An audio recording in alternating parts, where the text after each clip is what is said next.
Bonjour et bienvenue dans cette nouvelle vidéo YouTube. Alors cette fois, je vais vous parler de HashiCorp Vault et donc vous faire une présentation générale déjà de l'entreprise qui est derrière, ensuite de ce qu'est HashiCorp Vault et dans le cadre de notre projet, comment on l'utilise et quels problèmes on a pu rencontrer avec. Donc déjà, l'entreprise derrière HashiCorp Vault, c'est HashiCorp, d'où le nom HashiCorp Vault. C'est une entreprise qui a été fondée en 2012, qui base son business model sur un modèle freemium, c'est-à-dire qu'elle vend une version améliorée et elle a une version de base qui est en open source. Et cette entreprise gère une galaxie de produits que vous connaissez certainement. Donc celui dont on va parler qui est HashiCorp Vault, mais il y a aussi Vagrant, il y a Terraform, il y en a tout un tas. Il y a Consul, etc. Donc HashiCorp Vault, qu'est-ce que c'est plus précisément? Donc Vault, c'est un outil qui permet de rendre disponible des secrets dans une infrastructure.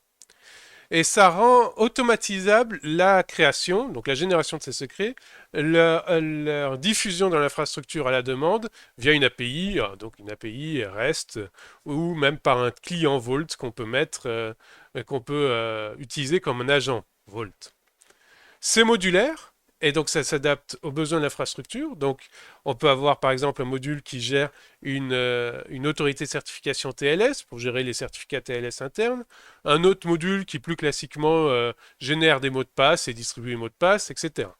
Et bien sûr, HashiCorp Vault est dans sa version de base open source, et il y a bien sûr une version entreprise pour correspondre au modèle freemium de HashiCorp. Alors, comment ça se présente une infrastructure Vault dans une infrastructure plus globale? Comment on gère ça? Donc, nous, on est parti sur tout faire en autonome sans passer par des grands providers de cloud comme Google, Amazon, etc. Et HashiCorp Vault permet ça. Vault, comment ça marche? D'abord, il y a une grappe dans l'infrastructure qui gère le service Vault et qui est donc responsable du management, du maintien des secrets et de leur sécurisation. Cette grappe, c'est la grappe que vous voyez ici, nœud 1, nœud 2, nœud 3, nœud 5, nœud 4, etc. Cette grappe est dans l'infrastructure, elle est entièrement automatisable, c'est-à-dire par l'intermédiaire d'agents et par l'intermédiaire d'accès à l'API, vous pouvez prendre les secrets dont vous avez besoin, si tant est que vous avez les bons accès, et puis les distribuer là où vous en avez besoin. Par contre, cette grappe, elle doit être décellée. C'est-à-dire qu'il ne suffit pas d'allumer les nœuds et de relier les nœuds entre eux pour accéder au secret. Il faut aussi avoir une étape de décellage qui permet de s'assurer d'une certaine confiance dans le moment où on décèle, dans le moment où on autorise l'accès global. Et l'étape de décellage de base, elle est manuelle. Ça demande une intervention manuelle.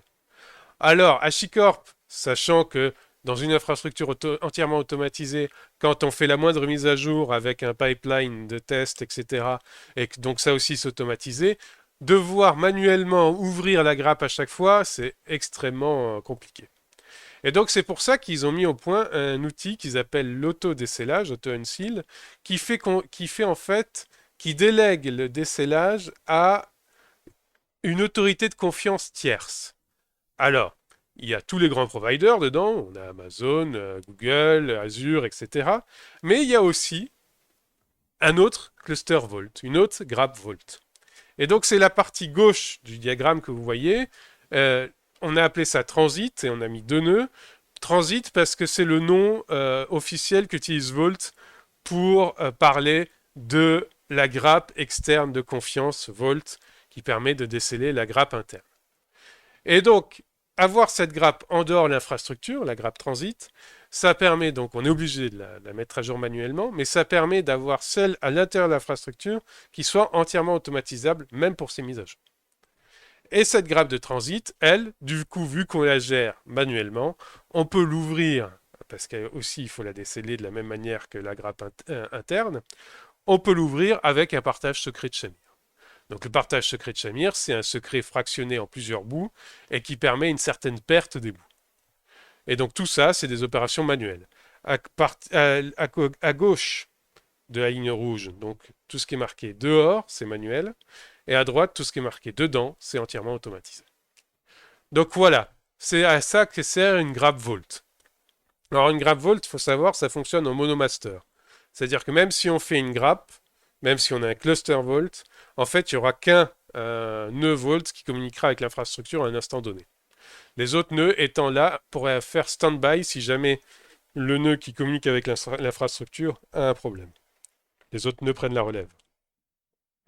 Chez nous, on a eu deux problèmes qui se sont rencontrés. C'est que Vault permet une authentification des clients via MTLS, c'est-à-dire envoi des certificats des deux parties, reconnaissance des certificats des deux parties et discussion. Donc c'est la partie haute du diagramme que vous voyez. Le problème, c'est que cette façon de faire MTLS a apparemment été développée dans une autre optique et séparément des méthodes d'authentification interne de Vault. Et une méthode d'authentification interne de Vault qu'on utilise, c'est l'APROL. L'APROL, c'est l'équivalent d'un login et un mot de passe, sauf que c'est vraiment pour les systèmes, c'est pas pour les humains. Et du coup, on s'était retrouvé avec un conflit entre ces deux systèmes d'authentification. Malheureusement, on a dû résoudre le conflit en supprimant le MTLS, c'est-à-dire qu'on est en TLS simple et plus en mutual TLS. Pourquoi? Parce qu'on s'est rendu compte que la plupart des clients Volt ne géraient pas correctement le MTLS conjointement avec la prole. Et on s'est dit, quelle est la surface d'attaque? Est-ce qu'elle augmente vraiment? Pas tout à fait, pas vraiment, parce qu'en fait, c'est la prole qui gère, lui, l'authentification du nœud sur Volt. Donc, on a considéré que vu que le MTLS n'était pas correctement implémenté par la plupart des clients Volt présents actuellement, eh bien, on est passé en TLS simple, c'est-à-dire que Volt présente son certificat, mais le client ne présente pas de certificat à Volt.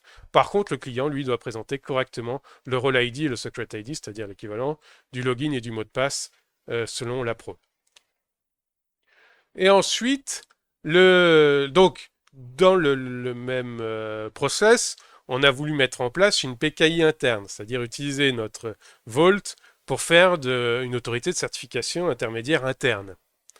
Et on s'est rendu compte que là aussi, on avait un souci potentiel avec le MTLS. Alors, on a cherché à le résoudre avant de décider de supprimer complètement le MTLS et de passer en TLS simple. Et donc, c'est là les points d'interrogation rouges que vous voyez, c'est ça.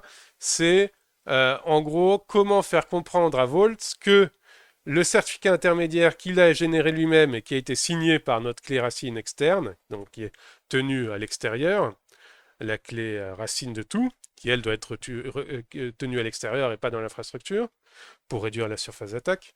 Comment faire comprendre à Volt que ce certificat intermédiaire est maintenant la nouvelle autorité de certification? Vu qu'il a démarré avant que ce certificat intermédiaire soit généré, et donc il a démarré avec comme seule autorité de certification le certificat racine. Eh bien, en fait, en gros, il suffit de redémarrer les nœuds un à un une fois que le certificat intermédiaire est généré.